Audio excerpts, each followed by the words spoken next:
hot thing. There you go. So, wait a minute. Is this on? Yeah, that's when I hear it. Okay. So, a lot going on in the world. You know, remember how last historical book club we didn't get to the crocodile? Yes, I remember. I remember. Yeah. Well, I don't know. Maybe we brought him some bad luck. Okay, because I had one of those wait, you know when you've been saying bad things about somebody, right, that something bad happens to them. But then a bomb went off at one of his campaign rallies, like right near him, and he wasn't hurt. But when I saw that, I was like, oh my God! I was like, oh shit! I mean, that would be really, really bad. So I just had a little bit of I'm sorry, Mr. Crocodile. I didn't. Well, when you live by it, you die by it. I well, hate to say yeah. it. Well, that's kind of what he said. When you've been like that, yeah. Even when you try to not, be that way, I mean, it comes back. It's. Yeah, that's kind of what but he's survived. I mean, these guys are just survivors. He's been through so much. Man, I'm gonna tell you, 'cause I work in a prison. Yeah. And it's just funny. I mean, these dudes, the stuff you just look like we have access to some of their rap sheets and what they've done from years and you'll meet some guys that have changed themselves around, and you just look at the stuff that they done did. I mean, it's like they're marked. I mean, it's like once you done did so much, it's always gonna come at you. You're kind of marked. It's like, to me, it's like it's hard to. You can change, but it's hard to have everybody else around you change. Is what it is. So have you seen people be released and find out what happened to them? No, I don't get to find that much about it. But being in the prison, you'll see guys who may have been what they call in prison shot callers, which is you ever heard that term? A shot caller is like a boss, like a leader. Mm-hmm. So, you may have different gangs, and then all the gangs will have a shot caller. That's what they call them in prison. Okay. So, you may get some shot callers, they've been shot callers. They done had people killed. They done killed people. They done raped people. They done, did all kinds of crazy stuff to people. And then when they get older, they want to try to, they don't want to do it no more. They want to stop. Which is, good that they're trying to change themselves, but or because they're getting weaker. It could be that too, but I mean that's just where. I mean, I hate to say it. Anytime you do bad stuff for a certain period of time, I mean, to me personally, this is my feelings on it. The human soul isn't meant to be bad. I feel the same way. So I mean, even if you are bad, eventually there's a point. It's kind of like being bad is like people putting bags on you. The worse. Yeah. It gets worse. It gets harder. The weight gets on you. Yeah. Oh, I fully. But I get because what you're talking about is about people just sort of not doing stuff anymore. And I thought it still comes back to them. But then there's also people that truly change. Yeah. Well, no. I mean, so that's different. Well, yeah. I don't know if the crocodile truly has changed, and he probably hasn't. I thought you were talking. Okay, I'm kind of referring it back to him. Yeah. But, I mean, we could do it to all people. He has changed because what's happening. The other reason what's happening right now is international. He's allowing the elections to be monitored by international observers, which has never happened before. Right. So they are arriving, and the press isn't. There's been no press suppression or harassment. Right. And see, that's the point I'm trying to make. So he has changed. He's trying to change, but once they try to change and be good, it comes back to haunt them. Things start coming back. Now that the people, like you said, they kind of, I guess they sense, okay, this guy is weak now. He doesn't seem like he tried to retaliate. So now this is our chance to get him back. So they try to get him back, like you said, with the bomb. There's things that start happening to him. Same thing happens to the shot callers. They, don't mess with these gangs and kill their people. Yeah. And now that they see that, like you said, you're good now, or like you said, maybe some of them see it as you're weak now. Everybody has a different way of looking at it. So then they try to test you even more so now when you're trying to be good.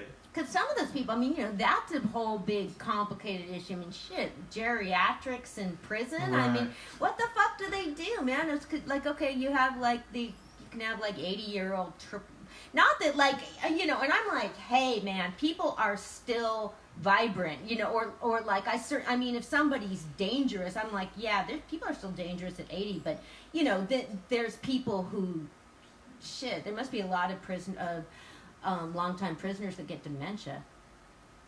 I don't know if they get dementia. I haven't seen that. They probably do, but I mean, there's a lot of old dudes in there.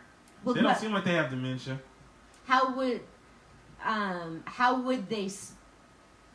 I mean, have you been around many people with? Did they? I haven't been around people with dementia, but I mean, as in, like being like they seem the people I see seem aware. Like I've seen older dudes in there. They seem aware. Like they know what's happening around them. It's not like they're forgetting too much. Yeah. You know, they seem like they know. They're pretty well. I mean, to me.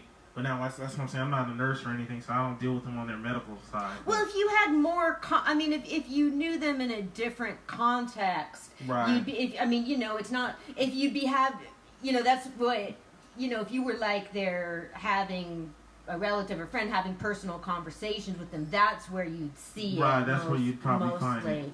So. But in the prison settings, most people seem to be more. They try to be more aware of things, put it that way. So I don't know if from being in prison, you know how your senses, you know how they say when certain senses go or are heightened, other senses get heightened. I think that's what happens to them. It's like they've been in the setting of stuff happening so long that they all seem aware of stuff, and they don't forget stuff. Like if you stole something from, they're not gonna forget it. You know what I'm saying? There's not too many dudes in there that'll be like, I don't remember that happened. They're gonna probably try to get you back, even if they're 80 years old. So but that must happen. Like if one of the shot callers or whatever, like if somebody starts getting, I mean, do they get like some OG status or something where they don't need to like most of them defend themselves that way? It's kind of weird. They have to stay within their gang, within their group. Because it would some of them try to. It's really like they say with gangs, you know. Yeah. The only way you leave is if you're dead. Well, you wouldn't expect them to want. I mean, you wouldn't. I mean, no, you wouldn't expect them to want to like leave the gang. But I just mean if somebody had been like the total boss, and then like they're getting like older and weaker, you know, they would have some protection, wouldn't they? They do, but it all depends. Like I said, on how they are when they're in there. Some guys try to leave it alone, like they try to disassociate themselves from it. Because like I said, sometimes being in the gang, you have a lot of problems. Some people try to disassociate yourself, but when you try to do that, and now that's what I was talking about, you still have problems that come at you no matter what. So if you disassociate yourself from them, they're not going to back you up no more. Yeah. You know, it's kind of like they say, blood in, blood out. One, you know, you're in with them, you're a shot call, they're gonna have you're gonna have groups of people around you. If you're 80 years old and you're still repping a gang, they're gonna. When you're in prison, you're gonna still have dudes in there. There's a couple of old dudes that are in there. Because they're probably, I mean, you know, I'm sure. Yeah. Like there's some old dudes like Aryan Brotherhood. You've heard of that, right? Of course, You've heard of Nuestra Familia and of course. Mexican Mafia. Dude, I'm really well. Shot callers is one of the very few things. I'm very well informed. So when you see them on the yard, you'll see a guy, like you said, you'll see a scrawny old looking guy that look like he can't hurt a soul. But he'll have like 5 or 6 young dudes around him. Oh, I bet. So that's letting you know, okay, this dude is somebody. If a dude is that old and you know, that frail, but you got all these dudes backing him up, he's a dangerous dude. Yeah. You know. But like I said, now if that guy tried to leave and he wants to, let's say he wants to change his life and he wants to leave the gang alone, it puts them in a bad situation. Yeah. They kind of, like I said, they're marked now, because now it's like you either have to live with the gang and just die with the gang, or if you leave with the gang, you still have to deal with the problems of the gangs you used to fight with, plus your own gang. Which is a bad situation. And that's why I was kind of putting it with the crocodile, saying that he was bad before. Now he's trying to put a little sense to what he's doing. But now that he's doing that, he's gonna probably get more against him now because they think he's like weaker. That is just all I mean, any but I mean, somebody like that living that kind of life is always right. But that's kind of he's just like, wasn't my time yet. So so I started following him. And that's on how they Twitter. act. That's how they act. I mean, it's true. I think when they get to a certain point, because I mean, even if you watch like the old school gangster movies and stuff, like I don't know, have you ever seen American Me? I was just about to say that. You've seen that, right? Yeah, I've seen it. And at the that's end, one of the best movies at the ever. end, he knew all the stuff he did. Yeah. So instead of him trying to run or trying to get police to come in or the SEALs, he let them stab him because he knew, he done killed so many people and then did so many stuff and so much stuff to people that you're marked. It's inevitable. I don't care how good you try to be now or you don't want to deal with the gang no more. You can't just, you done put yourself in there. You done spilled blood. So now for you to really leave anything, your blood has to be spilled. So... that's just an excellent film. I think everybody should see it. It's just I think it's just so important to understand people and to understand it gives you about the best understanding you can get from something that you haven't experienced personally. That's a very good example of it. Yeah, and just it shows the effect prison has on people and on families. Right. Yeah, it's bad, man. It's bad. And if you think about it, like all these different guys, like Crocodile and all these different, even the bad politicians, it's kind of, even though they're not necessarily in prison, it's the same kind of scenario. You've been bad all this time. Like you said, it's on your family. So now everybody knows your family. They try to get at your family for what you did to everybody else and how you're treating everybody else. And then when you try to be good, it's not like they're going to stop. People are still going to try to get you. My nephew was getting his degree as a psychologist, and he speaks Spanish. He was working with Latino men in LA, and I said, "Have you seen American Me?" And he didn't know what it was. He was like, "Shit, come on, you're getting your PA." I mean, you could be. That film is worth like. I think it's a good film. Bunch of textbooks, right. So. That's a really good example. Up there. Yeah. No. See, I have family from like. I have my family, and I have like my extended family and all that. And like one of the relatives from some other side was like, "Oh, I'm gonna go work in a ghetto in New Jersey," when blah blah. And I'm just thinking like, and she's from Seattle, and I'm just like, how about I introduce you to some of my the kids I know here in Seattle who've lost like 10 friends to gun violence. That people aren't your entertainment. Yeah, but I tried to like send her some. I was trying to be, fortunately, I was trying to be helpful to that side of the family. So I sent her like a list of some films that's like your ghetto home. That's your ghetto homework. Right. Mm. My dad is reading Homage to Catalonia, and he's taking a course, like an extension. He's taking a course where he sits in. It's like a college course, but old geezers, as he says. Man, you gotta bring your dad in here one day. I gotta meet him at least once. I'd love for you to meet. He lives in Seattle. Oh, I didn't know that. I thought you said he lived around here. Oh no. Okay. Does he ever come out here to visit you? He hasn't yet. It's a little bit. But my dad's my buddy. If he lived around here, I'm sure I didn't realize that. Well, if you ever do get him out here, you let me know. I don't care what day it is. We gotta have a special show just to get him out here. definitely. You hear that, Mr. Bergman? We gotta have you out here. Yeah. He's great. I love my dad. We're a lot alike. Okay, so that is what's going on in Zimbabwe. So, Mr. Mnangagwa, please. I like you, Mr. Please, Mr. Mnangagwa, please keep it up, okay? Please. And Ethiopia. Okay, so big news in East Africa. Ethiopia and Eritrea made peace, and this is just huge. They've been at war for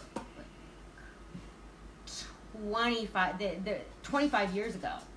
And so how Eritrea seceded from Ethiopia, and this was like ages ago, because that's sort of interesting, you know how we like to talk about secession. So Eritrea has the port side. I mean, the seaport. So that's a big deal economically. That's a really big deal. Yeah, and so there was a meeting in Ethiopia and then a meeting in Eritrea. Abiy Ahmed, the president of Ethiopia, went to Eritrea, and they agreed to open the ports and have flights go back and forth, and they need to draw a border. Nice. The big issue has been it's always been disputed territory. So this was interesting. They need to draw a border. And so I watched a show on Al Jazeera, and they're saying okay, well, what's going to happen to all the people that live there? You could be you're going to be in one country, and then you could be living in a different country depending on the border. Right. That might make a big difference. Yeah, that would be a little confusing. Well, I mean, if they could work it out, that would show something good, you know? Yeah. Maybe Israel and the Palestinians might, I don't know if they ever will, but this, you know. Ethiopians and Eritreans are really close. Okay. They're so they're close to begin with. They're not really that bad with each other. Yeah, they're a very, that whole area. I mean, I don't really know how to put it, because the borders were imposed by Europeans, and so there's the two main languages are Ethiopians speak Amharic, and Eritreans speak Tigrinya, along with a bunch of other languages, because so many people have tribal languages. So, do you think from all these different countries, seeing how the United States is kind of getting a little laxed and then going downhill, do you think a lot of these countries are gonna spring up and try to work better? Yeah, because I think that's what's happening. That was so they made peace, and as we've talked about before, Prime Minister Abe has released thousands of political prisoners, and he's opened up the internet in Ethiopia. So yeah, Ethiopia is one of the fastest developing economies in Africa, and now that they've made this deal, they'll have with Eritrea, they'll have ports access, and so it's interesting. And the hope is because Eritrea is a very, very repressive state, and Ethiopia isn't. I mean, Ethiopia has had some human rights problems, some serious human rights problems. Right. But people aren't trying to get away from Ethiopia. People are trying to get away from Eritrea. A whole lot of migrants are from Eritrea or Sudan, partially because of compulsory military service. Yeah. But yeah, so hopefully this will open up Eritrean society and make things better for people, because that's a real interesting difference between the countries. I mean, very different governments. I mean, Eritrea government. I need to go read. It's just known as a very secretive sort of country, real suppressed. Wakanda. Shit. Oh. I'm gonna call it Wakanda then. Oh my god. That's good. That's crazy. That's how it was on the movie. Okay. It was a secret country in Africa that nobody knew about, Wakanda. Well, in the movie, isn't the artwork that they were getting out of the British Museum was from Ethiopia? Yeah, no, from Wakanda. Yeah, well, I mean, technically, what I'm saying for the comic book, the story, technically, Wakanda was like a hidden, its own little hidden area in Africa that no one really, like you just said, like their government is like Wakanda was supposed to be kind of secretive. Yeah. You know, not everybody was supposed to know about Wakanda. Well, maybe it's there too, but pretty awesome. You know, free internet.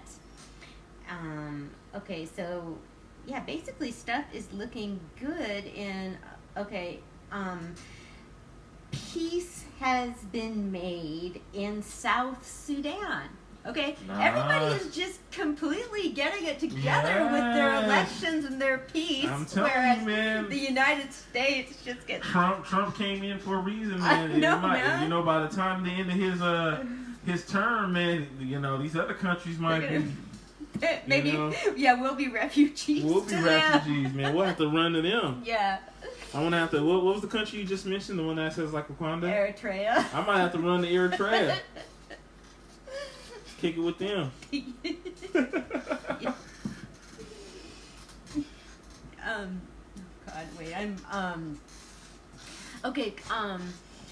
South Sudan has been at war for 4 years.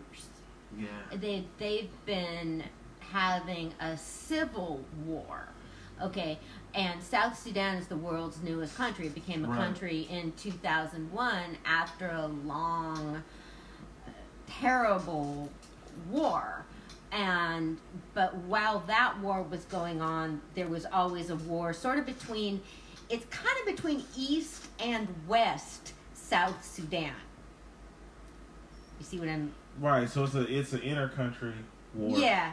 Well, okay, when South Sudan and Sudan were fighting, there was also conflict in South Sudan. And that just continued after South Sudan gained independence, as all of us that paid any attention knew that it would. And so the president of South Sudan is Salva Kiir, and 4 years ago he sacked his vice president and prime minister, Riek Machar, because he thought that he was trying to plan a coup, which I'm sure was true. Riek Machar is a monster, okay? Ooh. That's what's crazy. He has been in these wars for 40 years, and he hasn't, like so many other people from the beginning of that revolution have been murdered, and he's still alive, and he's still like making trouble. He was responsible for human rights abuses during the Sudanese war, and he's been responsible for human rights abuses in this war now. And there's lots of refugees from South Sudan that are in Nigeria. Wow. A lot of refugees are from South Sudan and from Eritrea. Those are the countries people want to leave. And just Riek Machar went to the London School of Economics. So that's the thing. It's like, you know, because sometimes you can think with people, sometimes with really terrible people, that like, okay, well, if it has to do with the environment they grew up in. But here's somebody that had a chance, okay, and that went and got and became like educated at a prestigious university, and he just came back and perpetuated more violence. So, but okay, because we've been talking about this because this meeting has been going on for a while between Salva Kiir and Riek Machar. And last time I said that I was pleased that the meeting was going on because that means they were making progress. Usually I think meetings ending quickly is good, but not in this case, because I'm very, very hopeful for this peace because they've been working on it for weeks. And that's really good because normally, there's so many meetings where people will like meet supposedly to do peace and then like blow up and it blows up. But shit, there is not a whole different world. This is civil war. It's like a civil war. So, unfortunately, the state of Israel isn't like that. Unfortunately, that's not a civil war. So, yeah. Shit is still not, that remains dismal. So what's the deal? Have you been hearing anything on the trade with China? Tariffs, you mean? Yeah. What's up with that? Okay. Tariffs is something I don't understand very well. So what is it like? Is it kind of like they're raising the price of what we're trading with them? Is that? Yeah. That's what I kind of get from it. It's kind of like, and it just has to do with. Are you charging more to import? Are you charging more to export? Does it how much will it cost you to ship your goods to the U.S.? Yeah, there's trade war. Yeah, there's tariffs and there's sanctions. Okay, sanctions are the reason that are besides that we think he's had a change of heart, that Emerson Mnangagwa is running a fair and legal election is because that will lift economic sanctions against his country. Smart move. Yeah. And so, like, the sanctions against Iran, that's, whatever. We have the whole Iran deal and sanctions and all that. It seems to me, that it hurts ordinary people. It doesn't. It's just odd to me to think, like, okay, who wins? Okay, a trade war, like... Like with Trump, he's going through this with China, and he's with Canada. And with Canada. Like, how can you fight with Canada? When he first came in, he was saying the same thing kind of about Mexico. If they don't help him with the wall and all that stuff, that they weren't gonna trade with Mexico. I just hope by the end of his term, he doesn't make it to where, for us to get, stuff from Mexico, we're paying 2 or 3 times the amount just to even get it. I hope he doesn't, I know. Turn it out that bad. Well, yeah, and we'll see. To me, we'll see how this works out with his base. It's all about his base, and supposedly the steel tariffs and all of that, are bad for the states that he won. So, we'll see. Maybe he's like shooting himself in the head with it. But I don't know. That's why I'm saying I don't really find tariffs very interesting. Otherwise I'd know more about them. I see what you're saying. They're not really interesting in the sense of it, but that kind of stuff can cause a lot of, that could put us in the United States in the strain, once he's gone, for you having to get stuff like, whatever you get, because we get a lot of stuff from China. You're saying once he's gone so casually. Who the hell knows? He's at NATO now. We should touch... I'm saying it like that because, I don't know, I just really don't feel he's going to still be there. But even if he is, all the policies and stuff that he put through are going to start to really show effect. Well, not if the next president reverses them. Well, dude, I don't know with this guy, man. I think he's gonna make it hard to reverse everything. Well, not only that, he's already I mean, it's just, he does his rally. His support is at 90% among Republicans. See, Republicans know how to stick with their guy. I bet Republicans are better sports fans. Because Democrats, Democrats have infighting. And that's what's been, that's what was so, screwed us in 2016 and has been screwing us since then. And, while Obama was in office, people were always complaining about him. People are just talking about how great he is now. Well, not entirely, but, people talk about how great he is now that he's gone. Democrats will really tear down their own. Yeah, but I don't know though. I mean, the whole thing with Obama, I think he just got a bad rap. I think he did a lot of good, but of course he did. And like I said, it's kind of like one of them things. To me, it's kind of like I call it the good old boy network with Republicans. They tend to, like you said, they stick with their own. Like, even if they're bad, they're still going to stick with them. Well, and yeah. I don't like that kind of. I don't like that. That's like kind of you're gonna take the whole world with you. This guy's bad, but since he's a Republican, you voted for him, you messed up, you don't want to admit you messed up, so you got to kind of just be like, I'm riding with him all the way.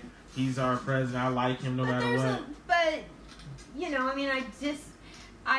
I disagree with it in the case of Trump because I hate his policies, but I don't disagree with that at all. I mean, what happened was Obama would have, our culture is so, what? That's someone in the other thing. Oh. On the top. Okay. There you go. Okay,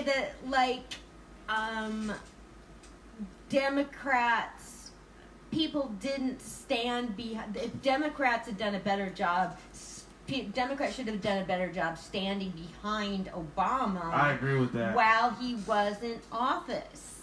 And so that would have gotten a lot more accomplished, and they should have done a better job working for the president. I mean, Obama and the Congress didn't work well together, and that I agree with. I view both, and I think they're both at fault for that. So, what I'm saying is, it's not that you think the person is perfect or agree with them about anything, but you don't try and you don't hold them back. I mean, you help them keep going. I mean, I guess so, but I mean, it's just like, I don't know. It's like you're helping certain people keep going that aren't even doing it right, and even Republicans are admitting it. I mean, it's kind of like some of them admit it, but then there's ones that kind of admit it but don't want to really admit it. Well, and it's kind of and then their major thing is, well, he did better than Obama. He's doing better than Obama now. And it's not true. We both know. Well, no, I know. I'm saying that's not what they're saying, though. I've seen them say it. Some of them do, I guess. Yeah, well, I've seen it on TV. They're even talking about the numbers of employment and stuff. Well, so that's real. I mean, I just you're saying that like they don't, like they're making excuses or something. I mean, that to them. I mean, they do feel that way. Yeah, that was implemented from back when Obama implemented it a long time ago. There's no way you can change stuff that quick. I mean, there's numbers on there that's ridiculous, and it's like, okay, a lot of the stuff that Obama did is starting to show a little bit more now. And then to say a guy did it in a year and a half, I mean, come on, man, 2 years. They're saying it on Fox. They're trying to say, they try to show that Obama... stuff like economics is, and again, I got slammed for people that's a good reason to watch networks like Fox and just watch some other networks too, because despite people's drama, stuff, if they're reporting economic data and numbers, those numbers are going to be accurate, but they'll put a spin on them. So when it comes to stuff because the economy the numbers are up. I mean, that's a fact. And so, so if you see how different people will explain it different ways. And economics, it's not, I don't think tariffs are in themselves are particularly interesting, but economics is really, interesting. But before Obama left, during his, let's just say towards his last year, all the numbers started, employment started going up. It wasn't that big. I remember it was going up the whole time. Yeah, well, he came in during the crash, and so it was going up, going up steadily after that. Well, what they claim it is, the Republicans will claim that it's the tax cut, okay? Because remember, we talked about that, right? And how, But I mean, how can it happen? Like, you talking about the tax cut that Trump did? Yeah, because people are bringing home more money. Yeah, but he just did it. There's no way you can get numbers that quick. That's not possible. I'm just saying, look at all. I know it's I know it's crazy, but that's my thing about it. I mean, even back when it was 20. Go ahead. I'm getting big. Yeah. Anyway, let's. Yeah. This is just. I don't know. This is the. I don't know. I mean, it's interesting. You can look at it. Basically, it's enough time for the tax cuts to have had an effect because the Democrats are talking about the damage they've done, and the Republicans are talking about the good they've done. So, I mean, I look at people, and I look at his fucking rallies, and I listen to, people calling into the radio that like him, and I don't know. I mean, until real people get hit in the pocketbook, I don't know what's going to change. Yeah, I don't know, man. I think that'll show. I don't know, man. He still has 2 more years, man. That's a lot of years for this guy. No.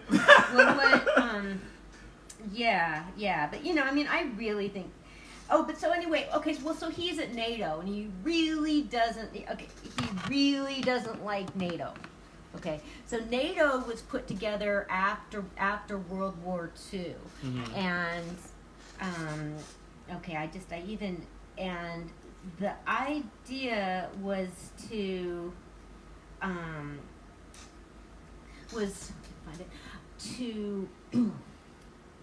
protect the world from the Soviet Union as it was at that time. So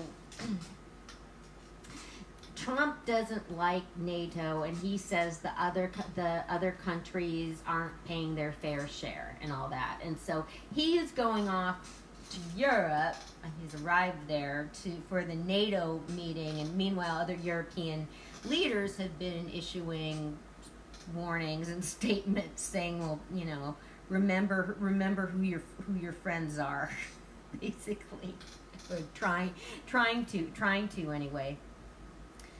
So, okay, let's take another break. We'll be back in just a little bit, guys. Thanks for watching.